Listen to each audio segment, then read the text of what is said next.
Halo Sobat STEM, kembali lagi bersama kami kelompok 6. Pernah gak sih kalian lihat ayunan yang makin lama makin tinggi saat didorong dengan waktu yang pas? Atau suara mikrofon yang tiba-tiba makin keras dan tidak terkendali? Kira-kira kenapa itu bisa terjadi? Apakah itu hanya sebuah kebetulan?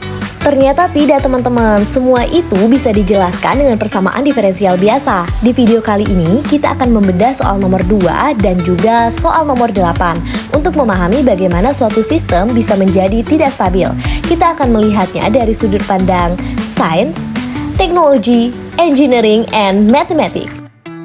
Jadi, simak sampai akhir ya teman-teman, karena kita bukan cuma menghitung, tapi juga memahami dan menerapkannya. Oke teman-teman, di sini kita punya dua soal persamaan diferensial biasa. Soal nomor 2 menggambarkan sistem getaran seperti ayunan atau pegas. Setiap sistem memiliki frekuensi alami. Jika gaya luar memiliki frekuensi yang sama, maka terjadi resonansi. Resonansi membuat amplitude getaran semakin besar.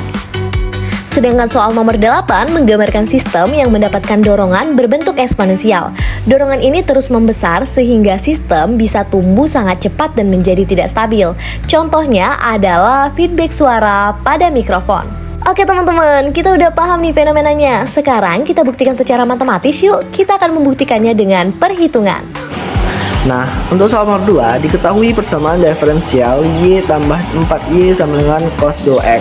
Di sini kita mencari homogennya terlebih dahulu, yaitu R kuadrat tambah 4 sama dengan kosong. R sama dengan plus minus 2I. Jadi, YN sama dengan C1 cos 2X ditambah C2 sin 2X.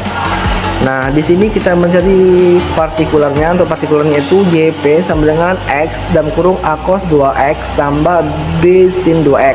Nah, untuk Y aksen P sama dengan A cos 2X tambah B sin 2X tambah X dalam kurung min 2A sin 2X tambah 2B cos 2X. Selanjutnya kita turunkan lagi turunan kedua sama dengan min 2A sin 2X tambah 2B cos 2X dikurang 2X sin 2X kurang 4AX cos 2X tambah 2B cos 2X sama dengan 4A sin 2X tambah 4B cos 2X dikurang 4A cos 2X min 4A BX sin 2X.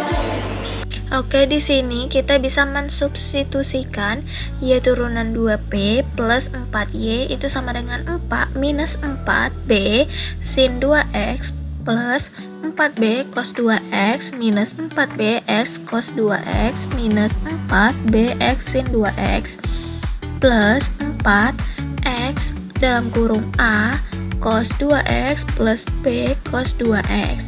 Nah, itu didapat hasilnya minus 4A sin 2X plus 4B cos 2X minus 4A X cos 2X minus 4B sin 2X plus 4A X cos 2X plus 4B sin 2X. Nah, di sini kita itu bisa menghilangkan suku yang mengandung X.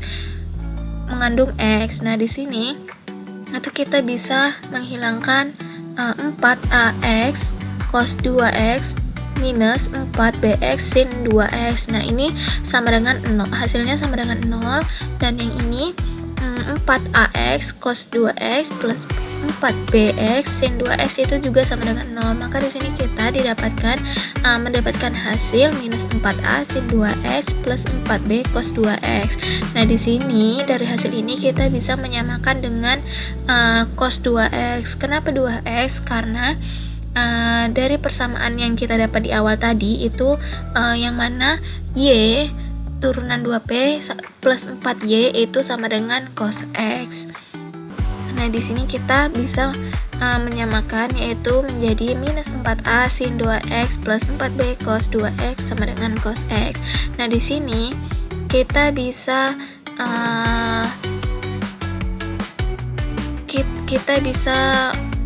samakan koefisiennya, yaitu dari koefisien dari suku sin X dan koefisien dari suku cos 2X, yang mana koefisien dari sin 2X itu minus 4A. Nah, minus 4A itu sama dengan 0, yang mana 0 itu bisa kita sebut dengan A, dan A itu juga sama dengan 0.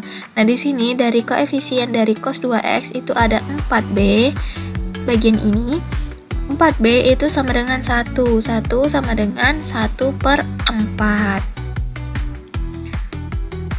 Nah, di sini itu kita bisa mendapatkan solusi umumnya, yaitu Y sama dengan C1 cos 2X plus C2 sin 2X plus X/4 sin 2X.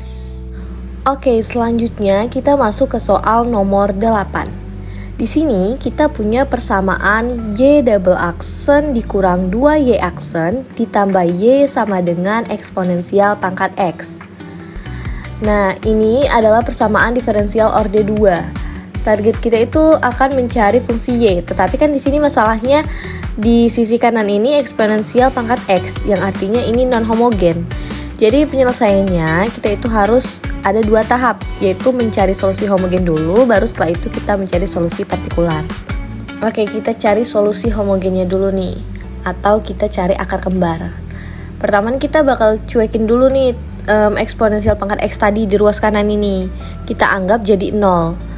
Jadi kita masuk ke bagian homogen, kita ubah persamaannya jadi persamaan kuadrat atau karakteristik, yaitu R kuadrat dikurang 2R ditambah 1 sama dengan 0. Kalau kita faktorkan, ini adalah R dikurang 1 sama dengan 0. Artinya kita dapat akar kembarnya R itu sama dengan 1. Nah, karena akarnya kembar, solusi homogennya atau YA itu nggak boleh cuman eksponensial pangkat X saja, tapi harus ditambah variabel X di salah satu cabangnya supaya tidak sama. Makanya di slide ini tertulis YA sama dengan dalam kurung C1 plus C2X eksponensial pangkat X. Ingat ya, C1 dan C2 ini cuman konstanta bebas. Oke, sekarang kita lihat partikular di sini. Di sini kan ada catatan karena resonansi akan kembali, maka apa sih maksudnya ini? Nah, normalnya kalau di ruas kanan ada eksponensial pangkat X, kita akan menebak solusinya adalah A eksponensial pangkat X. Tapi lihat di solusi homogen tadi, kita sudah punya eksponensial pangkat X dan X eksponensial pangkat X. Kalau kita nekat lagi pakai A eksponensial pangkat X lagi, nanti saat dihitung hasilnya malah menjadi 0 atau habis. Supaya beda dan tidak tabrakan dengan solusi homogen, kita naikkan pangkat X-nya karena eksponensial pangkat X dan X eksponensial pangkat X sudah dipakai, maka kita menggunakan YP sama dengan AX kuadrat eksponensial pangkat X. Langkah selanjutnya yaitu turunan, kita akan mencari turunan.